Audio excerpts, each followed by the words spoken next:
History has just been made as we come on the air. For only the third time in American history, the House of Representatives has voted to impeach a president.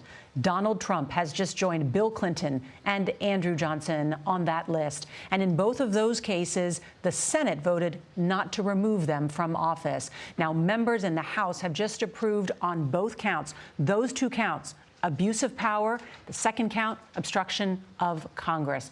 Now, this impeachment all stems from charges that President Trump pressured Ukraine to investigate a political rival, enlisting foreign interference in a U.S. election. Now, the votes followed largely along party lines, all but 2 Democrats voting yes on that first count, 3 voting yes on the second. Every single Republican voted no.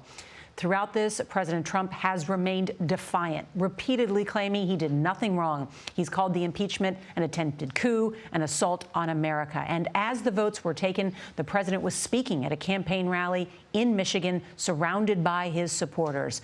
We turn now to Nancy Cordes, who leads us off on Capitol Hill. Nancy? Nora, there is no victory lap from Democrats this evening. They say this is a somber moment with few winners. Throughout the day, as the two sides bitterly debated these articles of impeachment, lawmakers invoked the founders, the Bible, even World War II to try to convey how momentous this is. On this vote, the yeas are 230, the nays are 197. Present is 1. Article 1 is adopted. Tonight's historic vote comes just 5 months after that fateful phone call in which President Trump asked Ukraine for a favor. As Speaker of the House, I solemnly and sadly open the debate on the impeachment of the President of the United States. Why do we keep calling this a solemn occasion when you've been wanting to do this ever since the gentleman was elected? More than 200 House members registered their views today for posterity. You're about to impeach a duly elected president who has done nothing wrong. Enough is enough. We must protect our Constitution, our democracy. Passage of these articles of impeachment may permanently damage our republic. When is it ever right for a president to intimidate a foreign leader into announcing false investigations into a political rival? I hope that we will finally move past this nightmare and get to work to deliver results for the American people. Article 1, abuse of power. The articles of impeachment accuse President Trump of soliciting foreign interference for corrupt purposes and then trying to cover it up. This was quite simply a geopolitical shakedown. He came onto the White House lawn and he said, I wanted President Zelensky to open an investigation into the Bidens.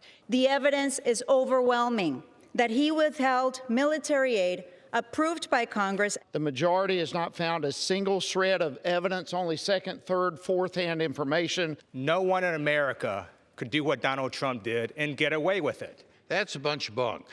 The president has certain individual and privileges by virtue of his office. Gentleman from Wisconsin knows full well the president asserted no privileges here.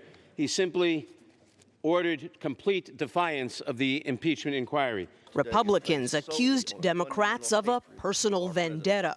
It's a sham. It's a sham impeachment. From the beginning, this has been a sham. You simply don't like him. They hate this president. They hate those of us who voted for him. I don't hate the president, but I love my country and I have no other choice. Just last week, Rudy Giuliani was back at it in Ukraine. So please don't tell us to wait, because the corruption continues. I want to use my time to call on this chamber for members to rise and observe a moment of silent reflection.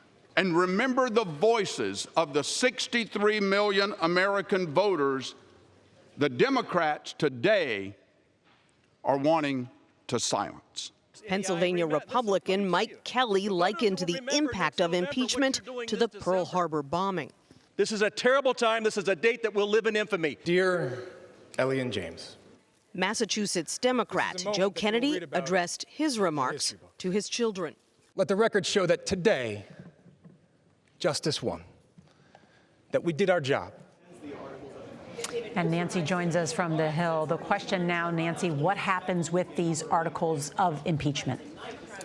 Well, the process calls for House Speaker Nancy Pelosi to name impeachment managers who would then physically walk these articles of impeachment over to the Senate for a speedy trial. But she hasn't done that yet, and there is a discussion underway about perhaps delaying the process to give the Senate time to take some crucial votes on spending and on trade. And there are some Democrats, Nora, who say that they should hold off until they get some assurances from the Republicans who run the Senate that this is going to be a robust trial that involves new witnesses. Per the Constitution, the Senate's role is to decide whether to remove the president from office. That has never happened in American history, and with Republicans controlling the Senate, that is unlikely to happen this time. Thank you, Nancy.